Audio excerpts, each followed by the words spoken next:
Ce programme est financé par les amis et partenaires du ministère de Joyce Meyer.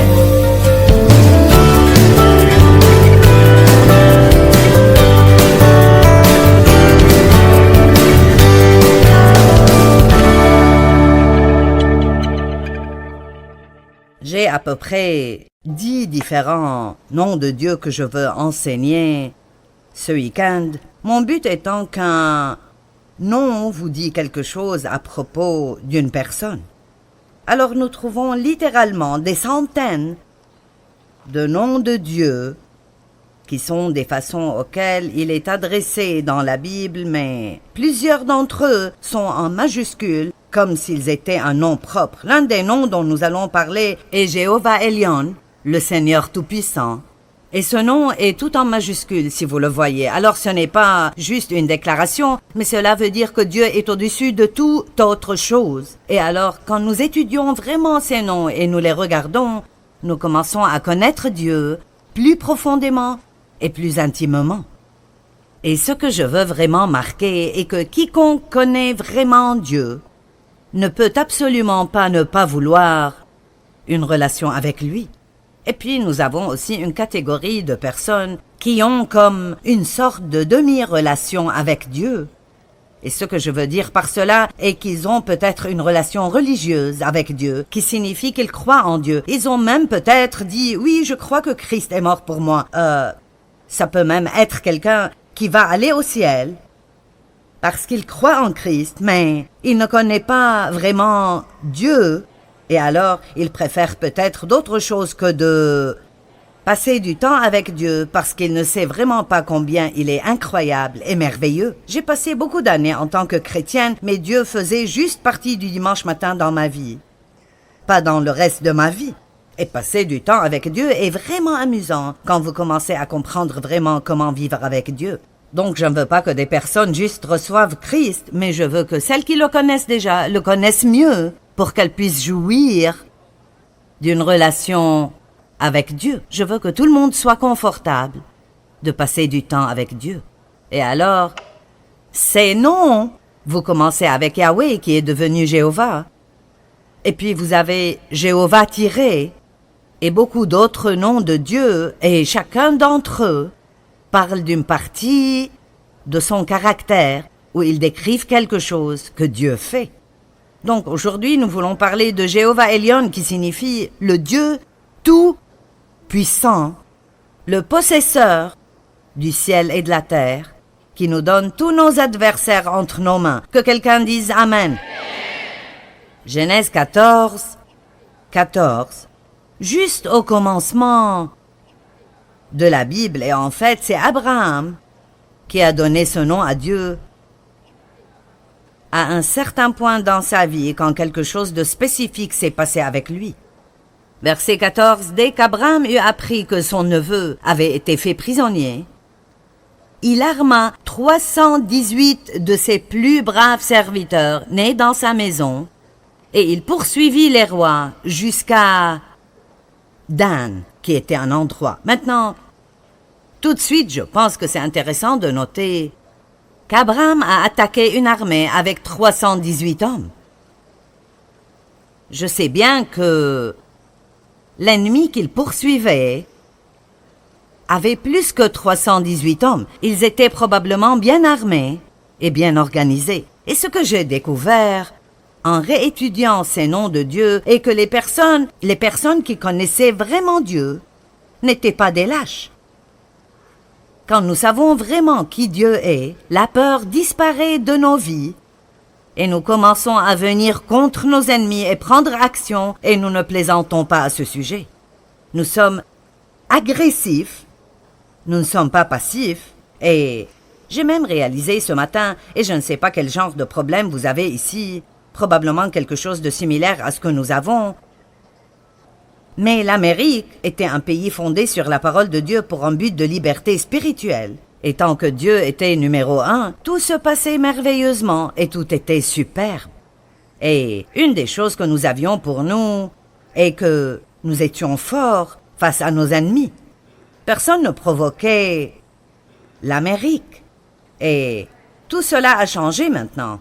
Et c'est parce que nous éliminons Dieu de plus en plus des choses et Dieu n'est pas honoré. Et il y a un changement là-bas et ici possiblement, et cela se passe dans le monde entier. Toutes ces personnes qui essayent de se débarrasser de Dieu, ce qui est la chose la plus ridicule que j'ai jamais entendue, Dieu a commencé cela, tout lui appartient et vous ne pouvez pas le jeter dehors.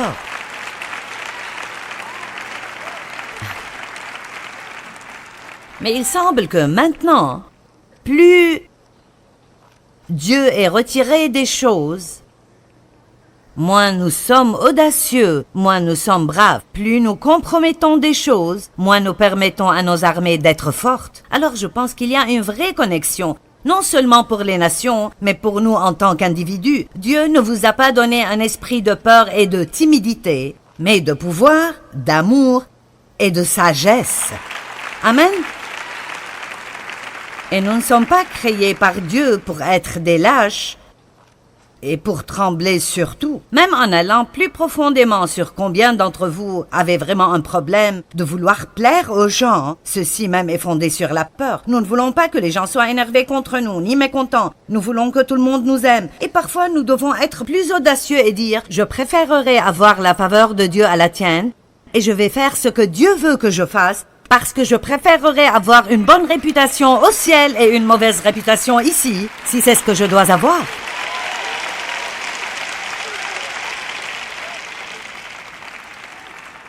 Donc, il les a suivis avec 318 serviteurs de foyer entraînés. Verset 15. Et il divisa sa troupe et se jeta sur eux de nuit, lui et ses serviteurs, et il les frappa et les poursuivit jusqu'à Oba, qui est à la gauche de Damas. Et il ramena tout le bien, et ramena aussi Lot, son neveu, et son bien, et aussi les femmes et le peuple. Donc, Abraham a tout simplement repris ce que l'ennemi avait volé. M'avez-vous entendu? Quand nous savons qui notre Dieu est, nous pouvons reprendre ce que l'ennemi a volé. D'accord? Verset 17. Et au retour d'Abraham, après avoir frappé... Oui, cet endroit... Je suis désolée, mais je ne peux pas prononcer tous ces noms correctement. Parfois, des personnes doivent me les écrire phonétiquement sur un papier. N'êtes-vous pas heureux que je ne sois pas la seule à ne pas pouvoir lire tout cela? Que vous n'êtes pas les seuls?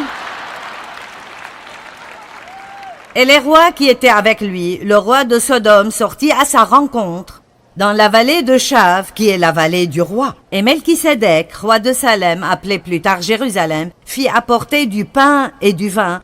Or, il était sacrificateur du Dieu très haut. Maintenant, regardez verset 19. Et il le bénit et dit, béni, favorisé, excessivement heureux et exalté soit Abraham de par le Dieu très haut, possesseur et créateur des cieux et de la terre. Donc, nous voyons Dieu être appelé Jéhovah Elion, le Dieu tout-puissant, le possesseur du ciel et de la terre, qui, si nous le suivons, nous donnera le pouvoir de reprendre tout ce que l'ennemi a volé de nous. Allez, que quelqu'un crie de joie.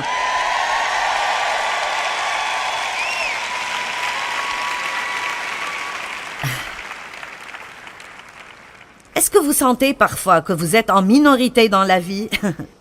Comme si tout est trop pour vous?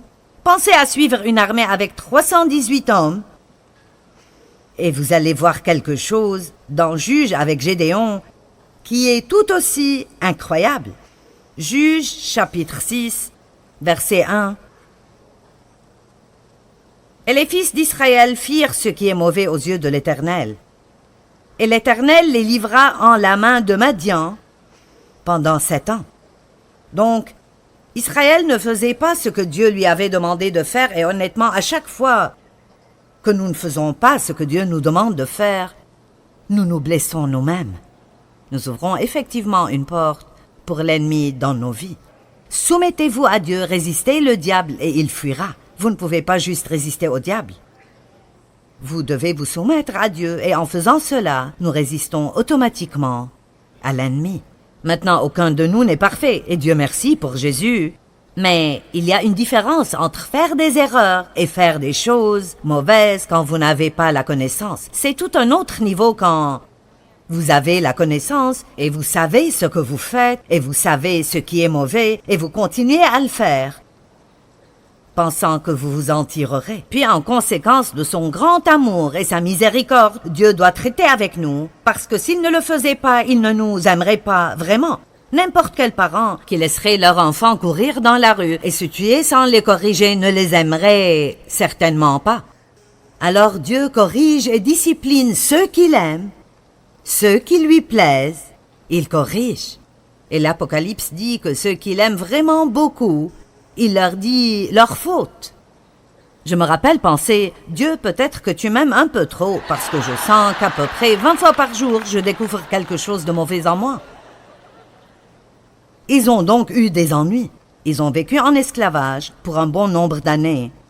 Mais Dieu a toujours quelqu'un de près à travers qui il veut travailler pour la délivrance de son peuple, évidemment. Il nous délivre à travers Jésus, mais il envoie aussi des personnes pour nous aider. Il envoie des personnes pour nous réveiller de toutes nos absurdités et nous enlever de la voie large et nous remettre sur la voie étroite. Dieu a utilisé des gens comme ça dans ma vie et je prie qu'il puisse m'utiliser comme cela dans certaines de vos vies, même aujourd'hui. Alors Dieu a trouvé un homme nommé Gédéon et il lui a dit, dans le verset 12, « Et l'ange du Seigneur lui est apparu, lui étant Gédéon, et il lui apparut et lui dit, « L'Éternel est avec toi, fort et vaillant homme. » Maintenant, Dieu a vu Gédéon d'une façon totalement différente que Gédéon s'était vu lui-même, ce qui est généralement le cas. Si n'importe qui d'entre nous pouvait voir comme Dieu nous voit, et voit de quoi nous sommes vraiment capables, la plupart d'entre vous n'ont aucune idée de quoi vous êtes capables. Vous ne comprenez probablement pas que c'est ridicule pour moi de faire ce que je fais, parce que pour dire franchement, je n'ai pas la capacité de le faire. Je n'ai pas l'éducation pour le faire. Je n'ai pas l'intelligence pour le faire. Et pourtant, quand vous vous revêtez de Dieu,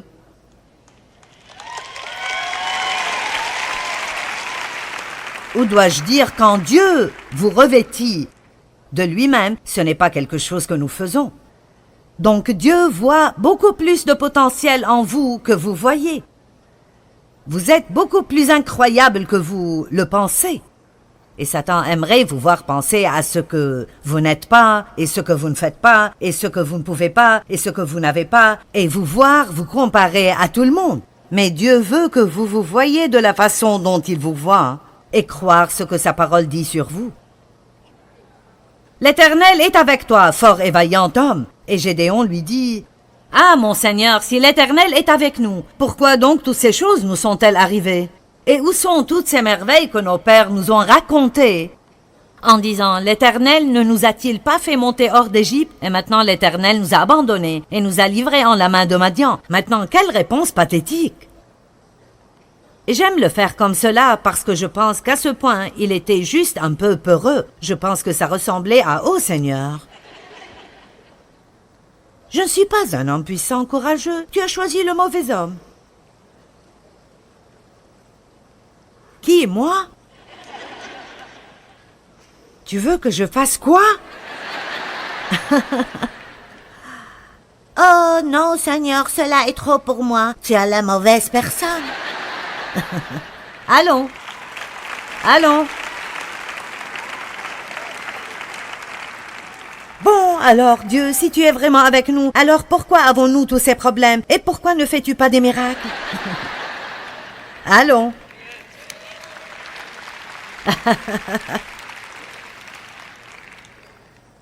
Bien, généralement parce que Dieu ne veut pas devoir venir nous délivrer de tout sans que nous ne fassions rien. Il aimerait que nous fassions face à certaines choses et disions, si Dieu est pour moi, qui pourrait être contre moi? Si Dieu est de mon côté, qui craindrais-je?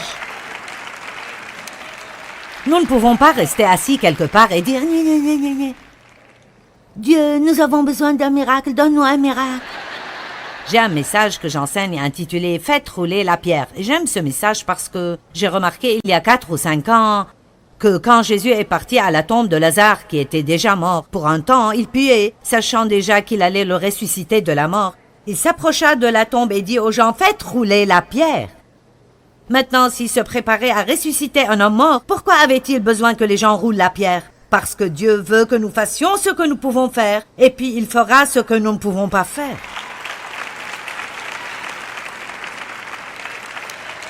Certains d'entre vous doivent faire rouler quelques pierres dans votre vie, et quand vous le ferez, vous verrez le pouvoir de la résurrection de Christ faisant la partie que vous ne pouvez pas faire. Vous dites bien, quelles seront ces pierres? Vous pourriez essayer de pardonner aux gens contre lesquels vous êtes en colère.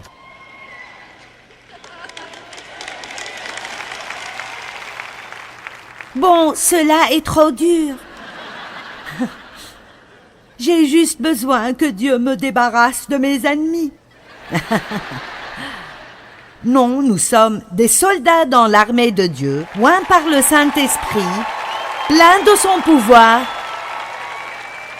Et il est temps pour nous de nous comporter comme tels. Et non seulement dans l'Église, quand nous avons quelqu'un sur le plateau qui nous stimule. Vous devez faire cela chez vous. Quand vous vous levez le matin et que le diable dit « Vous n'êtes pas bon et vous allez avoir une mauvaise journée », vous devez dire « Tu es un menteur, je suis un enfant de Dieu, il vit en moi et ça va être le meilleur jour de ma vie. »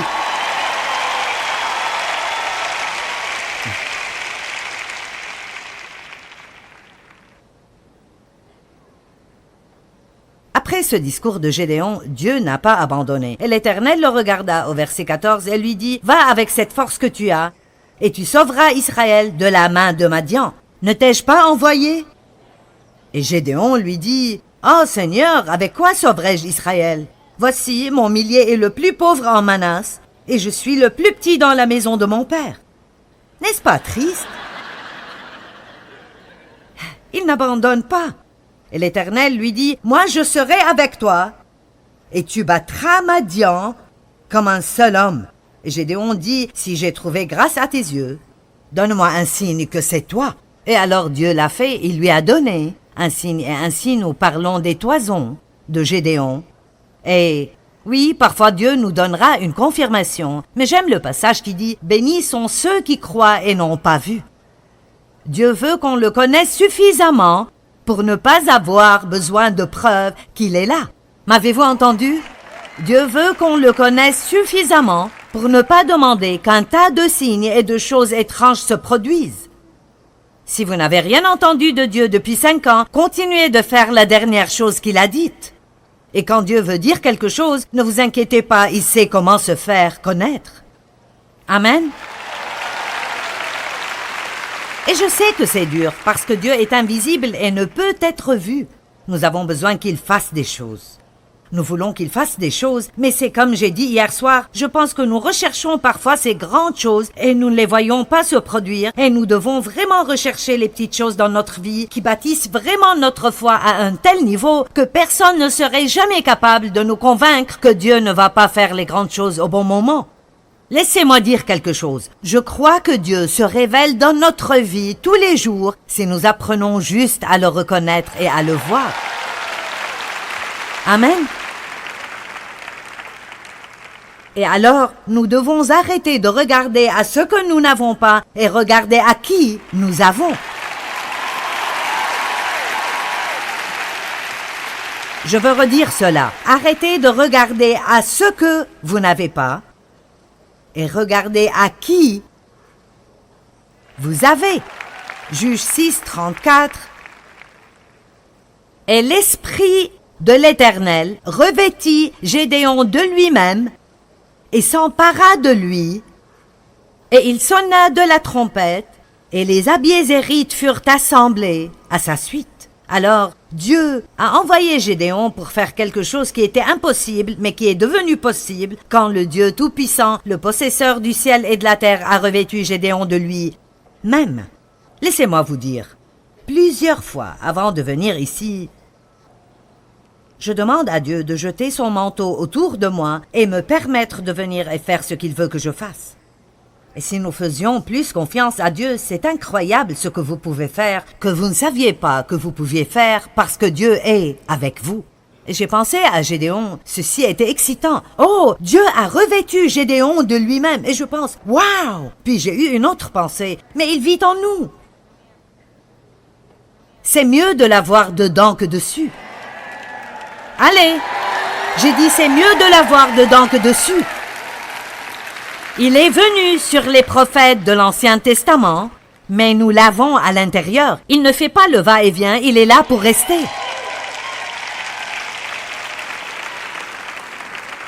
Il est Jéhovah Elion. J'aime 1 Samuel 14:6. Rien n'empêche le Seigneur de sauver qu'il y ait peu ou beaucoup. Rien n'empêche le Seigneur de sauver qu'il y ait peu ou beaucoup. Je vais vous raconter une petite illustration. Au tout début de notre ministère, quand j'avais des petites réunions tout autour de St. Louis, dépendant totalement de Dieu, Dave avait déjà quitté son emploi à temps plein, alors Dieu devait intervenir, vous savez. Non seulement devons-nous payer les dépenses du ministère, mais tout notre salaire venait de cela et... Alors nous avions ces petites réunions et vous pouvez généralement compter sur un certain montant de chaque réunion et vous savez quelles sont vos dépenses. Et si vous n'êtes pas prudent, vous pouvez penser un peu trop à combien de personnes sont là à la réunion et vous commencez à dépendre de toutes ces choses visibles au lieu de Dieu qui est invisible. Amen. Et donc, nous avons eu une tempête de neige quand j'allais à la réunion matinale. Je pense que c'était un jeudi matin. Et donc, nous avions peut-être juste 10 personnes là-bas. Et tout le temps que je prêchais, j'essayais d'arrêter de m'inquiéter au sujet de « que faire, que faire, que faire ?» Et j'ai entendu ce passage dans mon cœur et honnêtement, je ne savais même pas que c'était en moi à l'époque, mais je l'ai juste entendu. Peu importe le nombre des personnes qui étaient présentes, je peux te sauver. Bien, il se trouvait justement qu'il y avait une femme riche ce jour-là dont le mari était un homme célèbre dans l'industrie sportive et elle ne venait pas toujours, mais elle était là ce jour-là. Et elle a mis un chèque qui était assez généreux, qui a pu compenser à toutes les personnes qui n'étaient pas là. Et l'offrande ce jour-là était plus grande qu'elle n'allait être s'il y avait des centaines de personnes présentes. Ça n'a pas d'importance pour Dieu s'il sauve par plusieurs ou par quelques-uns tant que nous avons nos yeux fixés sur Dieu. Alors, pensez à vous-même pour un instant, parce que je peux vous raconter des histoires sur moi, mais pensez à vous-même. Dans quel domaine de votre vie êtes-vous concerné et inquiet? Dans quel domaine de votre vie avez-vous peur? Est-ce à propos du passé, du futur, de votre emploi, votre logement, votre retraite, vos enfants? Qu'est-ce que c'est? Et vous vous regardez et vous pensez, je n'ai pas ce qu'il faut. Bon, vous êtes prêt pour un miracle. Maintenant, vous êtes prêt pour un miracle. D'abord, vous savez que vous ne pouvez pas le faire, puis vous savez que Dieu peut le faire. Et c'est mon point ici aujourd'hui. Qui est Dieu? Il est Jéhovah Elion, le Dieu Tout-Puissant, le possesseur du ciel et de la terre. Amen. El Shaddai, Dieu Tout-Puissant. C'est le prochain nom dont nous voulons parler. Il est tout-puissant. Il a tout pouvoir. Rien n'est impossible à Dieu. Vous n'avez pas un problème qui est si petit que Dieu n'est pas intéressé. Et vous n'avez pas un problème si grand que Dieu ne peut pas fixer. Rien n'est trop grand. Et la bonne nouvelle est que non seulement Dieu est tout-puissant, mais son pouvoir est disponible à nous. Je me suis assise à l'église pour des années et j'ai entendu au sujet de ce Dieu puissant. Mais personne ne m'a jamais dit qu'il voulait partager ce pouvoir avec moi. Qu'il a dit dans Luc 10, 19, « Voici, je vous donne l'autorité. Je vous donne la puissance de marcher sur les serpents et sur les scorpions et sur toute la puissance de l'ennemi, et rien, absolument rien ne vous nuira. » Et vous dites, bien, attends une minute, des choses m'ont blessé, mais rien ne peut vous faire des dégâts permanents et éternels si vous fixez vos yeux sur Dieu. Satan peut venir contre nous d'une façon, mais il devra fuir de devant nous de plusieurs façons.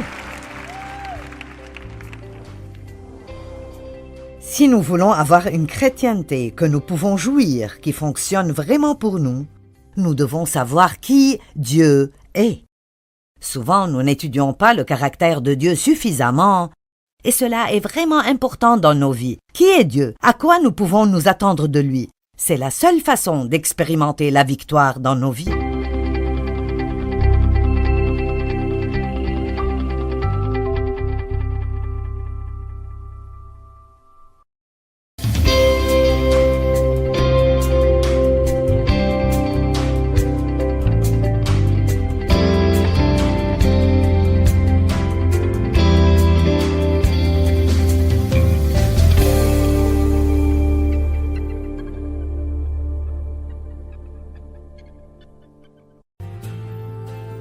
Ce programme est financé par les amis et partenaires du ministère de Joyce Meyer.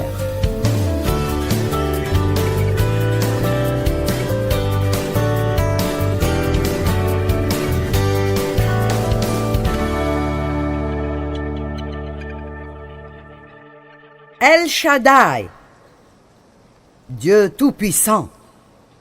Il a toute puissance, il a tout pouvoir.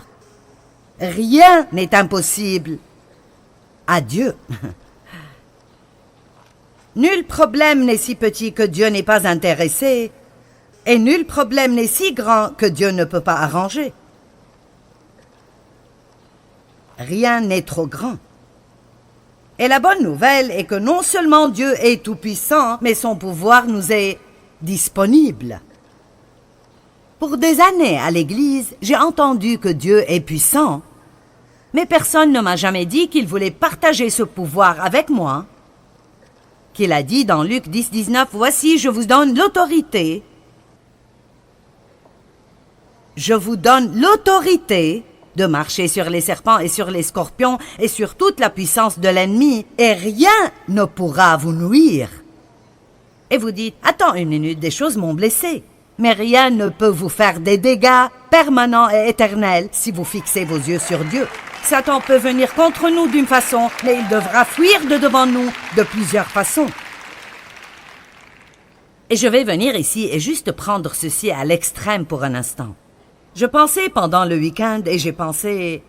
Pas le week-end, mais avant d'être venu ici, et j'ai pensé... Une des grandes choses à laquelle les gens pensent est la mort. Bon, et si je n'échappe pas? Et si je n'échappe pas? Et vous savez ce que j'ai pensé? Nous devons être un peu plus focalisés sur l'éternité. Nous devons être... nous ne parlons pas de l'éternité comme les saints l'ont fait au premier jour de l'Église.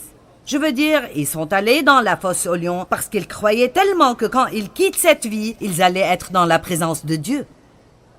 Et alors, la mort n'est pas la pire chose qui peut arriver à quelqu'un. Oui, nous voulons tous vivre autant que possible, mais la mort n'est pas la pire chose parce que la Bible dit « Car Christ m'est gain à vivre et à mourir ». Et vous savez ce que je pense? Plus que d'avoir peur de la mort, nous avons besoin d'avoir peur de ne pas être stable et tenir ferme jusqu'à ce que notre temps soit écoulé. Nous devons nous assurer que nous mourrons en Christ et ensuite nous aurons la victoire, peu importe ce qui se passe autour. Parce que n'importe qui d'entre nous, même si nous avons 100 ans, ce n'est rien à comparer à l'éternité et nous allons vivre pour un long temps. Jésus a dit, je vais vous préparer une place. Il est en train de construire votre maison. Amen. Donc, je vais bientôt donner quelques enseignements à propos de l'éternité. Je pense que nous devons en parler un peu plus. Nous ne voulons pas être si fixés sur le ciel que nous ne faisons rien sur terre, mais nous ne voulons pas être bloqués ici, pensant qu'il n'y a rien d'autre et être pétrifiés de quitter. N'êtes-vous pas d'accord que nous devenons parfois trop enracinés en ce que nous avons maintenant? Oh Dieu, tu dois fixer cela, et je ne peux pas supporter cela. Dieu, si tu ne fais pas ceci, et je ne sais pas ce qui va se passer si je n'obtiens pas cela. Oh! Et je n'ai pas la victoire. Tu ne m'as pas donné ce que je voulais. Mais la vérité est que quand il dit « Aucun mal permanent ne peut venir à vous », je vous le dis, nous avons eu la victoire. Nous sommes plus que vainqueurs. Parce que quand nous quittons ici et allons dans la dimension suivante, nous allons y rester pour l'éternité.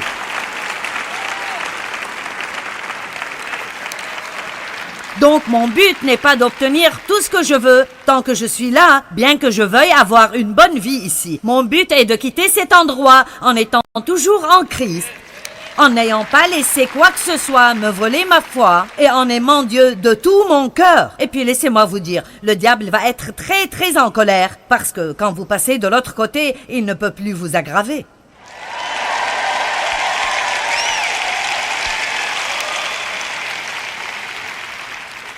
Nous n'avons pas à être vaincus par nos ennemis. Dieu nous a donné le pouvoir. Nous devons savoir plus sur qui nous sommes en Dieu. Dans Éphésiens 1, 17, 18 et 19, Paul a prié « Je prie que vous connaissiez Dieu, qu'il vous donne un esprit de sagesse et de révélation qui vous le fasse connaître. Et il a dit, je prie que vous sachiez quelle est l'espérance de votre appel et quel est votre héritage parmi les saints. Donc connaissez Dieu et sachez qui vous êtes en Dieu. Connaissez Dieu et sachez qui vous êtes en Dieu. Connaissez votre héritage. Nous sommes co-héritiers avec Dieu. Tout ce qu'il a hérité du Père à travers sa vie parfaitement obéissante, nous obtenons comme téléchargement. Tout comme quand vous achetez un nouveau logiciel pour votre ordinateur, il nous est téléchargé par la foi. Vous achetez un logiciel, vous le placez par la foi et vous vous attendez à ce que ça marche. Bien, Dieu a téléchargé certaines choses en nous par Christ et il veut que nous le croyions, l'apprécions, soyons reconnaissants et l'utilisons dans ce monde ici pour améliorer et faire croître son royaume. Regardons ces 3 passages qui parlent de notre puissance. 1 Jean 4:4. Vous, petits enfants, vous êtes de Dieu, vous lui appartenez, et vous avez vaincu ces prétendus prophètes, ces agents de l'Antichrist, parce que celui qui est en vous est plus grand que celui qui est dans le monde. Que quelqu'un dise, le plus grand vit en moi. Colossiens 2:15. Dieu a dépouillé les dominations et les autorités qui étaient contre nous et les a livrées publiquement en spectacle, en triomphant d'elles en lui par la croix de Jésus-Christ. Donc Dieu a désarmé le diable. Il a pris les armes des principautés et des pouvoirs, et Satan est un ennemi vaincu, mais il mentira et nous dira qu'il a plus de pouvoir que nous si nous ne savons pas qui nous sommes en Christ. Que tout le monde dise « le Christ vit en moi ». Et puis finalement, 1 Jean 3:8. Mais celui qui pratique le péché, qui fait du mal, est du diable, a le caractère du diable, car dès le commencement, le diable pêche et viole la loi divine. C'est pour ceci que le Fils de Dieu a été manifesté, afin qu'il détruise et qu'il désarme et anéantisse les œuvres que le diable a faites. Pour cela, le Fils de Dieu a été manifesté pour annuler, anéantir, dissoudre et détruire les œuvres du diable. Que quelqu'un dise « Satan est un ennemi vaincu ». Maintenant, vous savez que nous sommes faibles en nous-mêmes. Et si vous ne l'êtes pas, vous devez l'être. Parce que les gens qui sont forts en eux-mêmes n'obtiennent pas l'aide de Dieu. Je peux me tenir ici aujourd'hui et vous dire que je suis forte et je me sens courageuse comme un ours maintenant. Mais c'est la force de Dieu et le courage de Dieu, pas la mienne, parce que je n'ai rien, sauf ce que j'ai en lui. Nous ne pouvons jamais être forts en lui à moins que nous devenions faibles en nous-mêmes.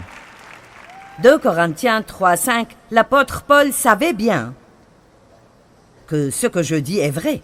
Il a dit, non que nous soyons capables et que nous soyons qualifiés suffisamment par nous-mêmes de penser quelque chose ou de le concevoir comme si cela venait de nous, mais notre capacité et notre pouvoir et notre suffisance viennent de Dieu.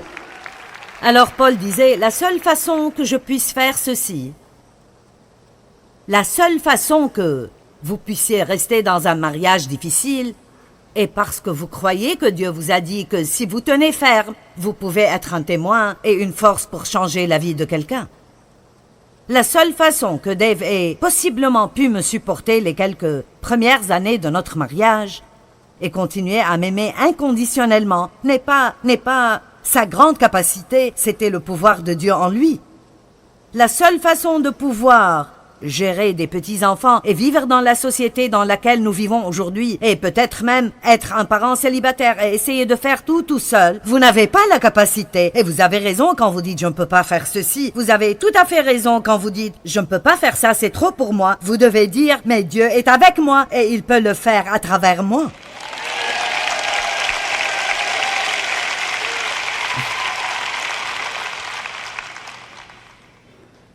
Vous savez, l'histoire de Samson est une histoire intéressante. Et Samson était un nazir. Il avait fait un vœu de nazir. Et Dieu l'a rendu extrêmement fort. Mais c'était son lien proche de Dieu qui le gardait fort. Et les gens aujourd'hui se trouvent très déconnectés et laissent leur batterie s'épuiser et puis ils se demandent pourquoi rien ne marche dans leur vie. Écoutez, vous devez rester branchés à la source d'alimentation. Depuis quand êtes-vous débranchés? Il est temps pour vous d'être branchés de nouveau et assurez-vous que vous restez branchés. Et alors Samson s'est impliqué, a été tenté par une femme, a eu une affaire avec elle,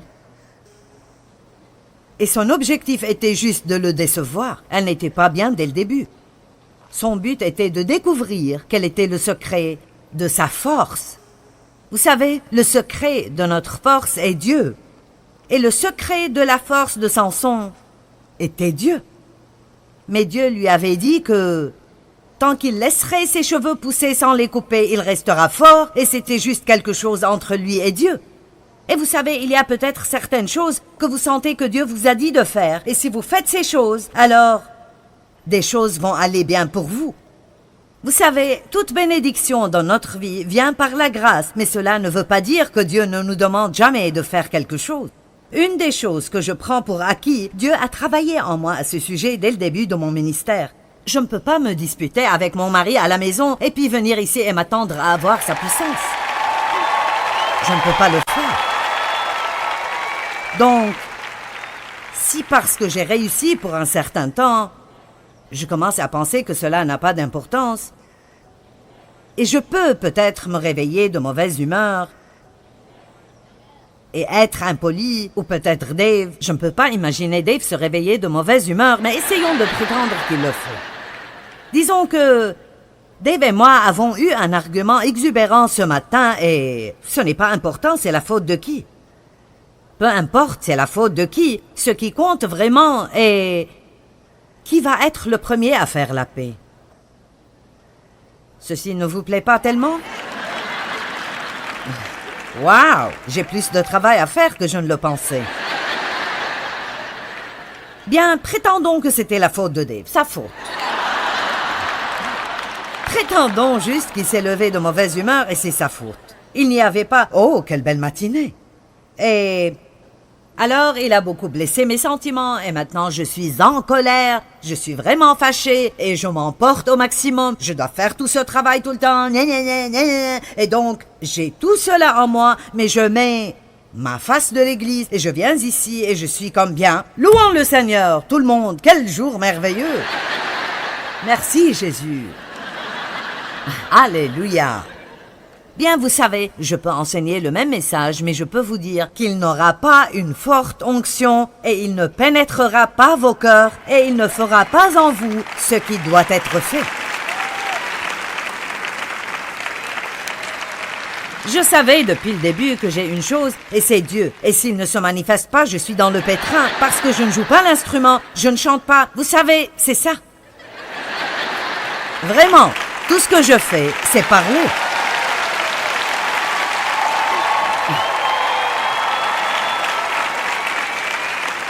Et je veux vous dire, c'est parfois un peu effrayant. Et donc, cela fait partie de mon alliance personnelle avec Dieu, que je ne viendrai pas à sa tribune pour délivrer sa parole avec n'importe quel type de colère ou d'amertume ou de non-pardon dans mon cœur. Je ne le ferai pas. Et donc, Dieu avait demandé à Samson, juste en tant que signe entre eux, de ne pas se couper les cheveux. Et il finit donc par dire à Dalila quel était son secret. Et alors qu'il était endormi, elle coupa ses cheveux. Et l'ennemi est entré et l'a eu, et il a perdu sa force. Maintenant, c'était un homme qui, avant cela, avait tué des milliers d'hommes avec la mâchoire d'un âne, tout seul, avait écartelé un lion avec ses mains. Et maintenant, il a perdu sa force parce qu'il a arrêté de faire ce que Dieu lui avait demandé de faire. Laissez-moi vous dire quelque chose. Tant que nous marchons avec Dieu, et soit nous lui obéissons, soit nous nous repentons quand nous réalisons avoir fait une erreur, nous serons forts Et nous pouvons être audacieux dans notre vie et nous pouvons confronter l'ennemi. Mais vous ne pouvez pas faire ce dont je parle aujourd'hui si vous avez une vie relâchée ou vous ne faites pas beaucoup attention à ce que Dieu vous dit et vous pensez que parce que vous allez à l'église chaque dimanche, cela compense toute autre chose.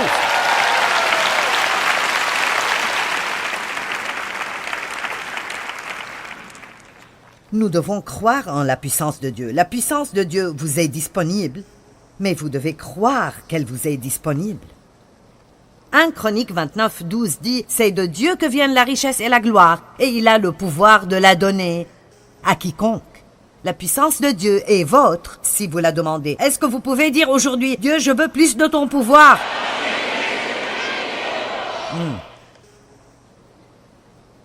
Merci, Seigneur, pour ton pouvoir. Comme je l'ai dit, j'ai entendu beaucoup de sermons sur la puissance de Dieu, mais jamais de la mienne. Je crois que vous avez le pouvoir à travers Christ de résister au péché.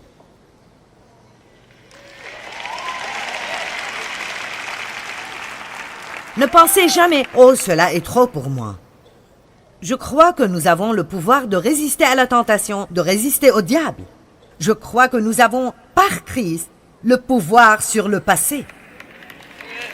Allez! Je crois que nous avons le pouvoir sur l'échec, la déception, la dépression, le découragement, la peur, la mauvaise pensée, laisser nos émotions nous contrôler, le rejet, l'abandon, l'abus et toute autre chose. Vous avez le pouvoir.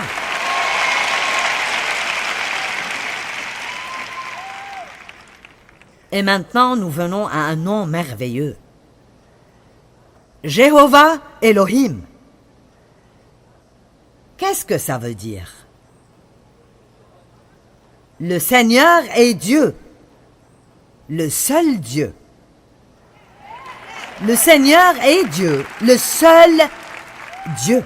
Deutéronome 6, 4 et 5.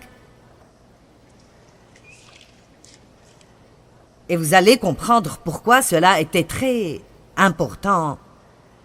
Ce nom particulier était aussi important pour les Israélites. Écoute Israël, l'Éternel, notre Dieu, est un seul Éternel, le seul Éternel. Et tu aimeras l'Éternel ton Dieu de tout ton cœur et de toute ton âme, de tout ton être et de toute ta force. L'Éternel notre Dieu est un seul Éternel, le seul Seigneur. Plusieurs endroits, plusieurs fois. Dans la Bible, il y a cette déclaration, le Seigneur notre Dieu est un. Et j'ai commencé à penser à cela il y a quelques années, et je ne l'ai pas compris tout d'abord, mais... Vous voyez, il vivait parmi les païens, qui avaient toutes sortes de dieux.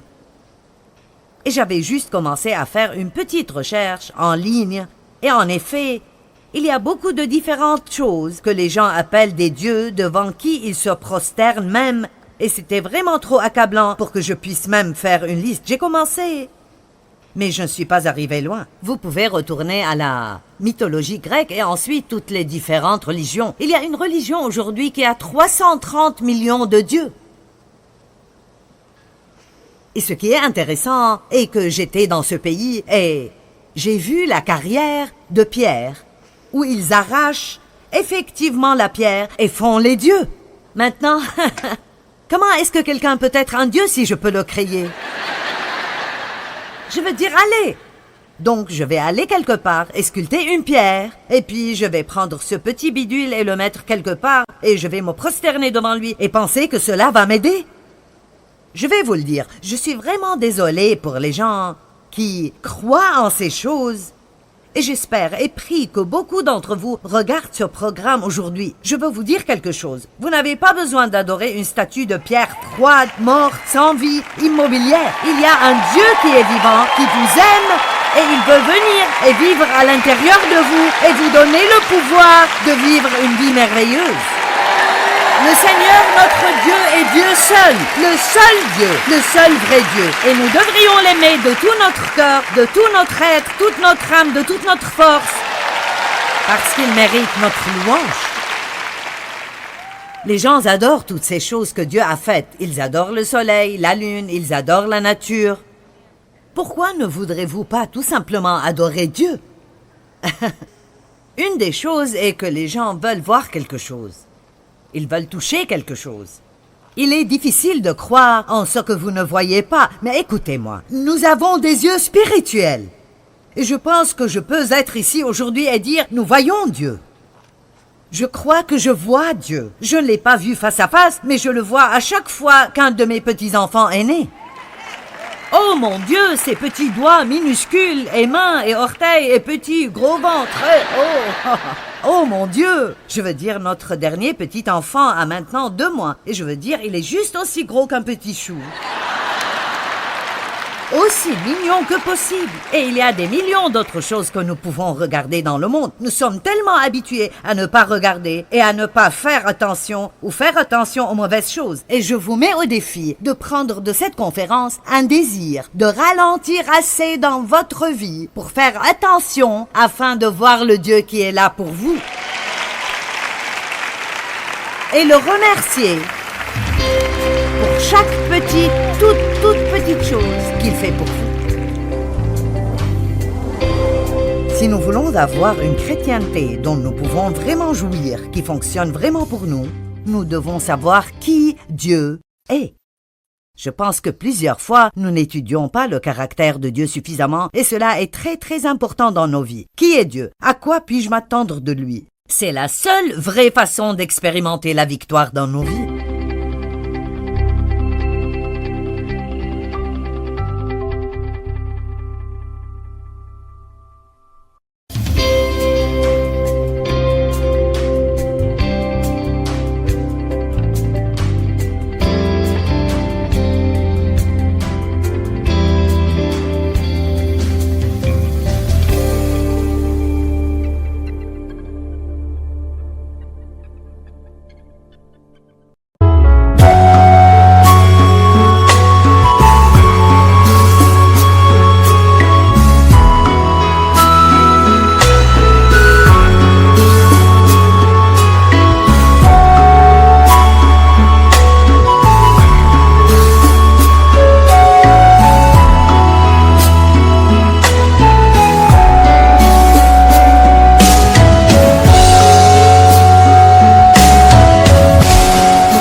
khắp phương trời vẫn nhớ tới quê hương. Người về đây thăm làng trù quê mẹ và làng sen quê cha, xúc động bồi hồi người rơi giọt lệ, thương mái nhà tranh thương đất mẹ nghèo.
Thank you.